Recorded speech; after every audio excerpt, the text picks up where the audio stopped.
کر رہے ہیں کہ جو حکومتی ارکان ہیں صدیقی صاحب وہ کہتے ہیں کہ جی کل تحریری طور پہ جب سامنے آئے کہ چیزیں باضابطہ مذاکرات کل ہوں گے، جوڈیشل کمیشن کیسا چاہتے ہیں یہ بتائیں۔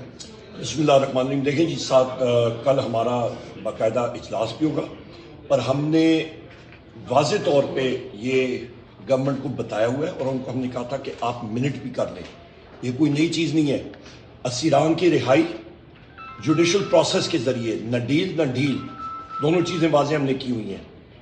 نمبر 2 9 مئی کا کمیشن، نمبر 3 آپ کا 26 نومبر کا کمیشن۔ کمیشن کی تشکیل کیسے ہوگی؟ سینئر موسٹ جج آف دا سپریم کورٹ یعنی کہ چیف جسٹس، یا پھر 3 ججز کا پینل جس پہ دونوں سائڈ جو ہیں وہ آمادہ ہوں۔ اس کی ٹیورز کیا ہوں گے وہ ہمارے وکلاء حضرات جو ہیں وہ بنائیں گے اور وہ پیش ہوں گے۔ یہ بنیادی خد و خیال ہے اس نیگوسیشنز کا، بہت سمپل ہے اور ہونا چاہیے۔ اور یہ بھی میں کہہ دوں کہ جب میں نے یہاں پہ سپیچ کی تھی، خواجہ آصف نے اٹھ کے کہا تھا کہ جی عمر ایوب جو ویپنز کا کہہ رہے یہ اس طرح کہہ رہے جس طرح کہ پاکستان آرڈننس فیکٹری میں کوئی پریزنٹیشن یا سپیچ ہو رہی ہو۔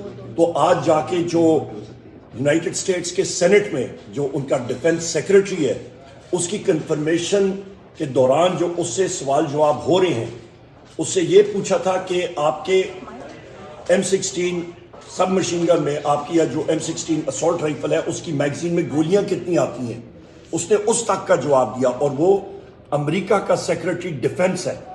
تو خود آپ اندازہ لگا لیں، یا خواجہ آصف کو یہ نہیں معلوم کہ ویپنز کے بارے میں، ویپن سسٹمز کے بارے میں وہ یہاں پہ کوئی خچرے چلانے کے لیے بیٹھا ہوا ہے؟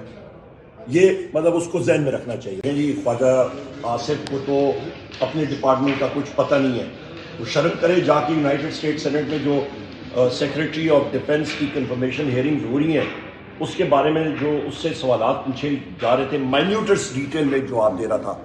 یہاں پہ یہ کہتا ہے جی میں سیکرٹری ڈیفنس، اپنا منسٹر ڈیفنس ہوں، دوسری بار ہے اس کو اپنے ڈپارٹمنٹ۔ جس وقت میں نے سپیچ کی تھی 26 نومبر کے حوالے سے، تو اس نے کہا تھا جی عمر ایوب جو ہے وہ پاکستان آرڈننس فیکٹری کے بارے میں جس طرح پریزنٹیشن دے رہا ہے، مجھے تو ان چیزوں کا نہیں پتا۔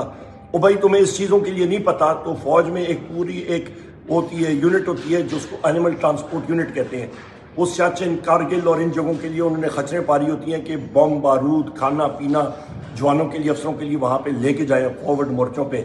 تو وہاں پہ خچرے چرانے پہ یہ لگ جائے، میرا خیال ہے کمانڈ تو اس سے ہوتی نہیں ہے، خچرے چرا لے۔ اور پر مجھے یہ بھی خدشہ ہے خچرے بھی نہیں چلا سکتا یہ۔